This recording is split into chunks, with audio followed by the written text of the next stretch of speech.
Sa panahon ngayon, ang maling impormasyon ay isa sa mga pinakamalaking hamon na kinakaharap natin, lalo na pagdating sa kalusugan.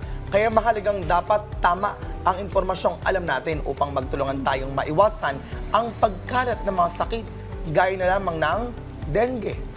Ayon nga sa pinakabagong datos mula sa Department of Health, tumaas ng 68% ang mga kaso ng dengue sa Pilipinas.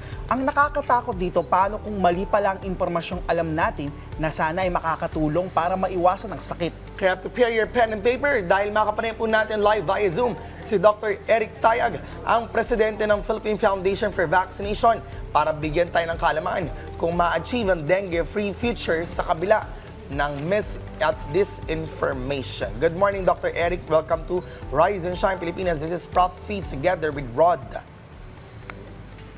Maraming salamat. Magandang umaga. Isa lamang paglilinaw. Ako po ay dating Pangulo ng Philippine Foundation for Vaccination.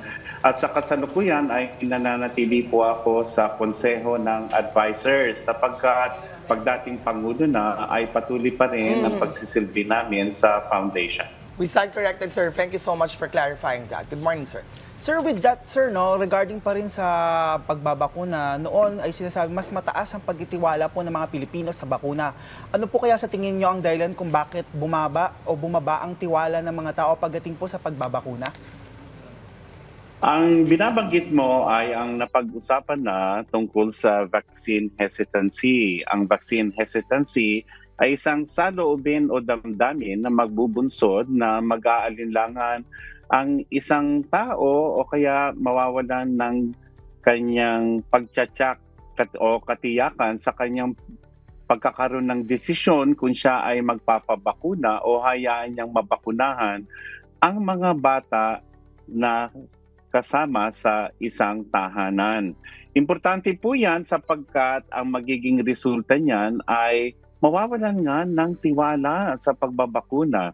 At marami ang dahilan dito at pangkaraniwan na ang sinisisi nila dito ay ang infodemic o ang pagpapalaganap ng puspusan ng maling impormasyon.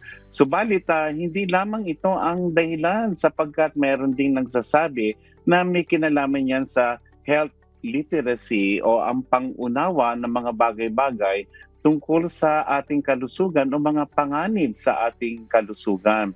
Importante sa mga survey po na ginawa paulit-ulit na ang tiwala ay nagmumula po sa mga doktor at health professionals na dapat magpatuloy na magbigay ng tamang impormasyon. Alright, Doc, we understand it's all about health literacy, science, communication, but we also want to understand because there's some jargons when it comes to medicine na kung saan hindi naiintindihan ng layman o ng perspektibo ng masa. We want to know how do we make sure we communicate them with the right information. Plus, even though there's some jargons, ay naiintindihan pa rin po ng publiko, especially when we're talking about yung pagbabakuna dito sa bansa. Kaya nga, binanggit ko yung health literacy, ang kakayahan ng isang individual na maunawaan. Ang importante po rito sa murang isip pa lang ng mga bata ay nabibigyan na po sila ng tamang impormasyon ng mga guro sa paaralan tungkol sa kahalagan ng pagbabakuna, lalo na ang mga bata ang importanteng target sa vaccination. Ang bawat pagbisita po sa isang health center, ospital o katulad na sitwasyon kung saan sila ay magpukonsulta, magiging responsibilidad po ng isang doktor o health provider, maging yung nurse, midwife, barangay health worker, na magbigay ng tama at pangkasalukuyang impormasyon para mawala ang pag-agam-agam ng sino man tungkol sa kahalagan ng pagbabakuna. Doc Eric, ngayon nandito tayo sa ganitong sitwasyon. Ano po kaya yung mga hakbang na pwede nating gawin para muling mapalakas yung kumpiyansa po ng mga Pilipino pagdating sa bakuna? Lalo't nabanggit nyo nga po ay laganap po yung maling impormasyon pagtungkol dito. Unang-una, kung matatandaan ng mga kababayan natin sa mga unang buwan ng taon, ay nagkaroon tayo ng isang challenge o issue sapagkat nagkaroon tayo ng sabayang pertussis outbreak at saka yung measles dyan sa Mindanao, sa Barm. At siya naman ay natugunan sa mabilis na pagkilos ng Kagwaran ng Kalusugan.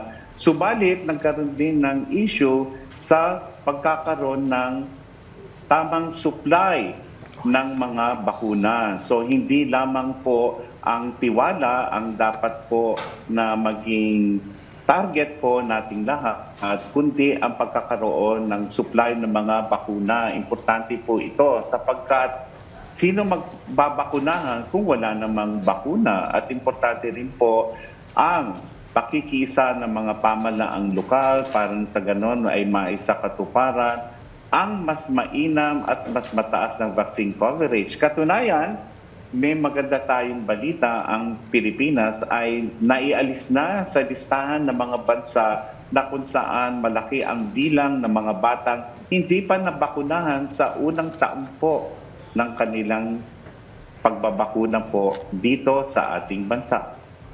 Alright, speaking of misinformation pa rin po, bukod po dun sa banggit natin na supply ng bakuna at syempre yung tiwala, which are some of the factors, we want to know also po, paano makatutulong ang media at mga pinagkakatiwalaang sources o primary sources sa pagpapaliwanag sa publiko tungkol sa kaalagaan ng bakuna?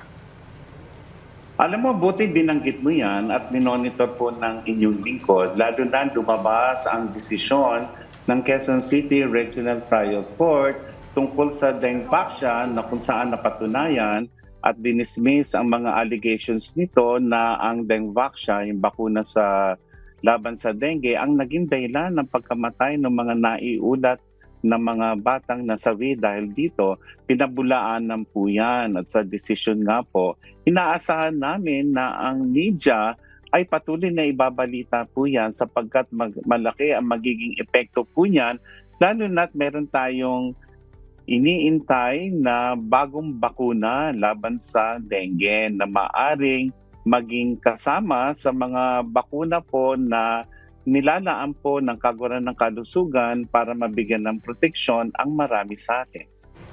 Doc Eric Taeg, no, kasama doon sa nabanggit po natin yung kakulangan ng supply ng mga bakuna, sa kasalukuyan po ba, meron na ba bang sapat na supply para dito? And sapat din po ba yung magbibigay o mga health worker na magsasagawa ng pagbabakuna? Wala akong impormasyon ngayon sa mga binanggit kong bakuna, yung pertussis halimbawa. Pero ang alam ko sa kasalukuyan, sa aking pagmamonitor, halimbawa noong 1 linggo, napag-alaman po ng inyong lingkod na mukha pang walang flu vaccine. Yung bagong flu vaccine para sa mga senior citizens natin at iba pa na nabili ang Kagwaran ng Kalusugan. Alam ko naman dahil dati tayong undersecretary po dyan sa Kagwaran ng Kalusugan, na ito ay hindi pababayaan ng Kagwaran ng Kalusugan para na sa ganon ay tuloy-tuloy ang pagbibigay proteksyon sa mga senior citizen, lalo na nagbabadya naman ang influenza sa ibang parte ng mundo at baka makasama po tayo doon. Alright, Doc Eric Tayag, siguro on a very lighter note lang din, on the mass perspective, what could be the mitigation and adaptation measures po ang pwedeng makita ng ating mga kababayan at i-apply sa kanilang buhay for us to have a dengue-free future? Okay, patuloy pa rin ang pagsasakatuparan at ito ay tuwing sa buwan ng Hunyo, ang Dengue Awareness Month, na kung saan ay patuloy na pinalalaganap ang 4S strategy na kung saan ang unang S ay search and destroy all breeding sites ng mga lamok. Pangalawa ay self-protection measures. Iwasan natin tayo makagat ng lamok kung hindi natin magagawa yung unang S. Pangatlo ay seek early consultation para malaman kung yan ay dengue o iba pang sakit sapagkat lagnat at skin rashes po yan. At pang-apat ay say yes to spraying kung kinakailangan lalo na sa mga lugar na mataas na ang bilang ng dengue. At ngayon nga po, hindi naman natin dapat pag-alinlangan na talagang tataas pa yung dengue, lalo na tuloy-tuloy yung pag-ulan. At kanina nga sa report po ninyo, masama pa rin ang panahon. inaasahang tataas pa rin ng dengue. May mga outbreak nga sa ibang lugar na naiulat ng Kagawaran ng Kalusugan. Subalit, ang nakikita po natin dito sa mga susunod na buwan o taon ay kung makakatulong ang bagong bakuna laban sa dengue, binabantayan din natin ang kaganapan niyan sa mga bansang nauna nang gumagamit po ng bagong bakuna po. At yan po ay kailangan pag-aralan ng Kagawaran ng Kalusugan kasama na ang iba't ibang kasapi sa medical profession para sa ganun ay magkaroon ng pagkakaisa kung ito ay dapat magkaroon ng muli. Lalo na nakita naman natin na ang bakuna ay talagang may malaking bahagi para tayo ay maproteksyonan sa mga sakit katulad na ng dengue. Alright, on that note, thank you so much po. We are all aiming for a dengue-free future. Kaya sa ating mga ka-RSP, maging maingat po sa mga impormasyong pinakikinggan at binabasa. Thank you again, Dr. Eric Tayag. Thank you, sir. Audrey. Maraming salamat po sa inyo at sa pamamahagi po ng impormasyon at ako'y umaasa na ang PTV4 ay magiging katuwang natin sa pagpapalaganap ng tamang impormasyon para lahat po tayo ay mabakunahan sa tamang oras at sa maraming lugar. One of the mandates, sir. Thank you so much. Audrey, go ahead.